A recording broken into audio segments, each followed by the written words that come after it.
Hey, what's up? My name is John Bonjour. I'm a comic artist and film enthusiast. I have drawn some art and I would like to enthuse about film. Today we are talking about Peter Jackson's 1992 classic, Dead Alive, or Brain Dead, depending on what region and time you watch this movie. I am wearing pajama pants today, and I feel like that's the vibe I'm going to be bringing to this whole episode. I don't have time to explain myself to you.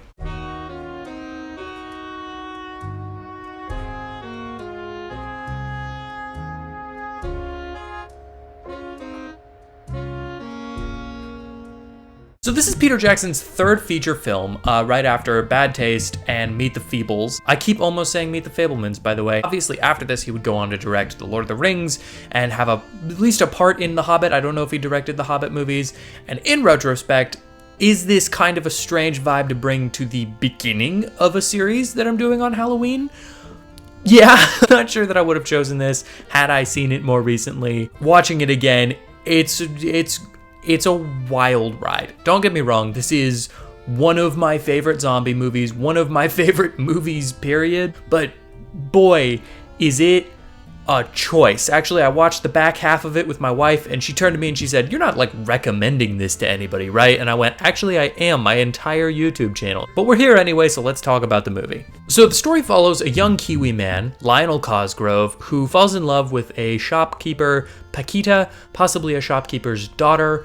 That part I was not totally clear on, but their blooming relationship is slightly hindered by Cosgrove's mother turning into a zombie after being bitten by an infected rat monkey of some sort. And by that I mean the weirdest claymation practical effect I think I've seen since Q the Winged Serpent. I do just have to say, watching this movie in New Zealand, drinking an LNP, it hits real different. There's so much of this that is maybe the most Kiwi movie that has ever been made. Certainly the most New Zealand movie not made by Taika Waititi. Truly a game-changing experience if you haven't had the chance. Also, New Zealand's pretty cool. That's not really the point of this video, but I do want to say I like New Zealand a whole bunch. It's a great time. So I'm going to be doing this series, at least right now, in segments: what works, what doesn't work, some trivia, and wife quotes if she watched it with me. What works in this movie is an extremely long list. As a horror movie, it is genuinely unsettling a couple of moments. The mother, especially toward the end of the movie, is really scary and very weird. The practical effects, I think, are the highlight of this movie, even surpassing the Kiwi humor. They are some of the grossest things you've ever seen in a movie, and it's a relatively low budget, and I think that shows in a lot of ways, but that budget was put toward practical, beautiful, gory, weird effects. This is a movie that if you're a Lord of the Rings fan, I think makes those movies 1,000 times more interesting. I watched those movies with my sister, who's a huge fan, shout out Anna, and watching those, it's so clear how steeped in horror Peter Jackson really is, and this is that origin. This movie, Meet the Feebles, and Bad Taste it's the origin of Peter Jackson. So if you really like those movies and you haven't seen those three, I highly recommend them. They're wonderful times. Just remember that they're incredibly weird and gross. So many moments in this movie, I am watching something on screen and I genuinely don't know how it's done. Obviously, there's moments where it's like, yeah, there's a hole in the floor and a guy's poking his head through. I get that. There are so many effects that are so well executed. I do not know how they're done. I kind of don't want to, because there's a magic to filmmaking, and man, they're so breathtakingly good. I also kind of do want to know how they're done, just because I want to eventually make something of this caliber. I don't think there's a going sentiment that people want to make low-budget B horror movies. I would love to. If I ever got the chance to make something like this, or a slasher, it would be the greatest experience of my life. I really do admire this film just for the ingenuity and for the guerrilla filmmaking that it clearly is. This is not a high-budget studio production. This is a movie made by a guy who really wanted to make this movie. Horror is maybe the only genre where that sentiment gets to be explored in such a tangible way. I feel the same way about Beetlejuice and Evil Dead. There are 100 other horror movies that fit that description, and I don't think there's a lot of low-budget action movies or dramas that really nail that tone. Speaking of tone, there is a balance to this that a lot of other horror comedies have tried to achieve that I don't think ever have. I was equally laughing my ass off and 100% disgusted by this movie. It's incredibly gross. There were points where I had to look away because I just didn't want to watch the mom eat her own ear, because that's nasty. That's just a gross thing to do and watch and do. But on the flip side, having lines like, I kick ass for the Lord and your mother ate my dog. It's one of the greatest shots maybe in cinema history where Paquita goes, your mother ate my dog. And Lionel goes, not all of it. And it pans out and there's just guts strewn about the room. Every time I describe a horror comedy and things that make me laugh, I get a little bit concerned about my mental well-being. We can deal with that later, just thought you ought to know. But this really does strike an incredible tone. It is a horror/comedy. It is not a horror comedy or a comedy horror. It is both at different moments, and every once in a while they shake hands. Evil Dead 2, I think, is maybe the only other movie that's hit that exact same tone. Just as gross as it is funny, just as creepy and weird as it is gross. It's a perfect combination, but it's not a thing you can watch back to back to back. Now, as far as what doesn't work about this movie, look, if you're not in for a gross, weird, gross, I cannot stress this enough. Truly disgusting piece of cinema. I totally get why you wouldn't like this movie. There is an element of that I think is actually hard to watch in some moments. If you don't like that, if that's not your bag, that is totally a valid thing for this to not have going for it. I'd also say, just as a low-budget horror movie, it's got some of the things that a low-budget horror movie tends to have, like legitimately abysmal performances. Some of the audio is off. The story is not the focus of this movie and therefore kind of weirdly scattershot, bringing in some extremely random elements right at the very end as a pseudo twist that doesn't really hold up as far as I'm concerned, just because the movie's already kind of blown itself out of the water. Too much has already happened in the film.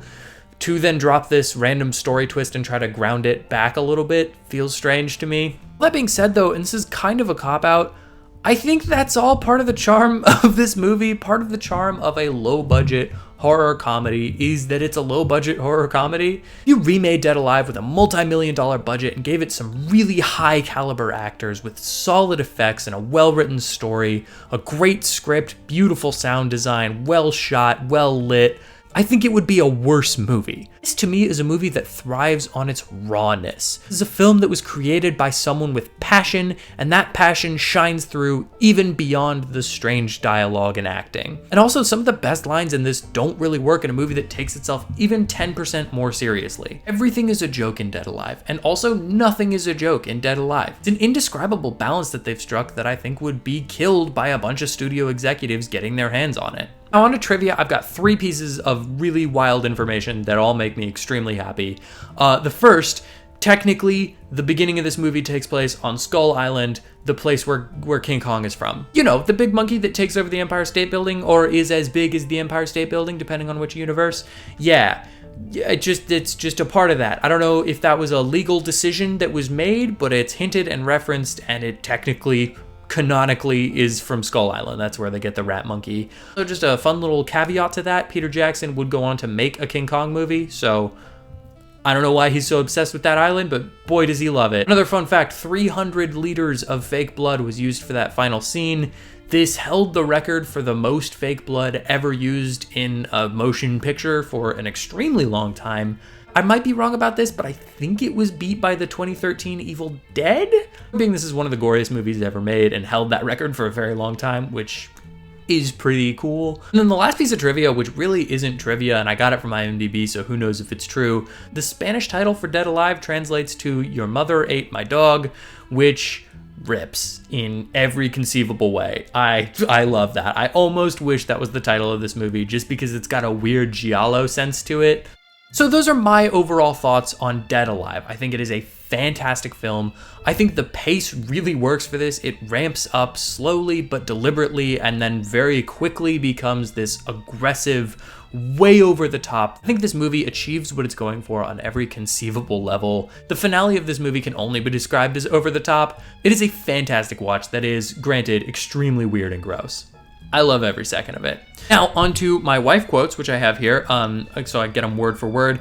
So my wife, like I said, she stepped in probably 45 minutes into this movie and caught the back half-ish of it. So she saw what I would consider to be most to all of the best bits. Oh my god, I can't believe I forgot to mention this. My favorite scene in this movie, because there's a bit where you think you know where it's going, and then it just takes this strange turn for probably 20 minutes, and it just does a bunch of goofs and spoofs and bits where like the zombies are having sex and the uncle comes in and he's trying to get the house and my favorite scene where there's the zombie baby and Lionel has to drop kick this baby through a park. I think it's the quintessential scene for this movie where you could just watch that and decide whether or not this is a film you would enjoy. If you want to see Timothy Balm kicking a baby puppet through a park, then this is your movie. Anyway, sorry I got distracted from my wife's quotes. First one being, with the trajectory of plastic surgery today, there will be a woman in the near future who looks like the mom at the end, which is awesome.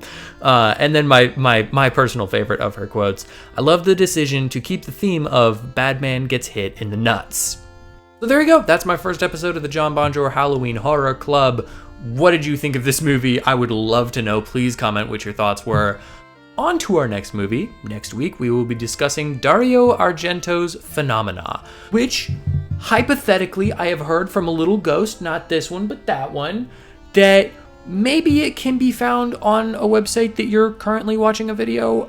It's tough to say. Ostensibly, it's possible that it could be on any given website, depending on the day. It'll be fun because I kind of have no idea what to expect, other than that I've heard it gets crazy, and I love some of Dario Argento's other work. So with that, I will see you next week. Enjoy the spooky season in between. Thank you so much for watching this video and checking out my channel. If you'd like to hear more of my thoughts on movies, comics, TV shows, pumpkins, the movie Pumpkinhead, the comic based on the movie, based on, I think, maybe a story Pumpkinhead, hit the like button, hit the subscribe, and comment down below what you'd like me to review next, or do none of those things because I am not your dad. Blooming relationship is slightly hindered by Cosgrove's extremely overbearing mother turning into a zombie. The clouds are going to really ruin the lighting on all of this, aren't they?